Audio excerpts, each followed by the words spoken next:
زمان شد زمانی پول پرستی، بلند پروازی ها در حالی مستی. فراوان نعمت و مردم همه سیر، ولی ادراکی ما در حالی پستی. کجا شد احترامی یک دیگرها، سراغی خشتن جان و جیگرها. جدا شد دادره از خواهری خود، کجا شد نقطه نگ از نظرها. عجایب یک زمان آمد سری ما،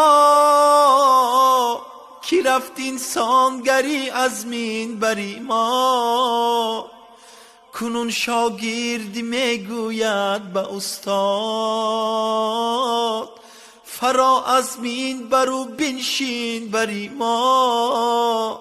زمانه بود که آداب نرخ خوب داشت، عروس گردی خانه رو بتاب داشت. پسر تا که شود شخصی به آداب، پدر در کنج حولی یک دو چوب داشت. پدر اکنون چنین سودا ندارد، بجز او پول دیگر غوغا ندارد. پسر آواره بازی تلفن، پدر باشد به این پروا ندارد.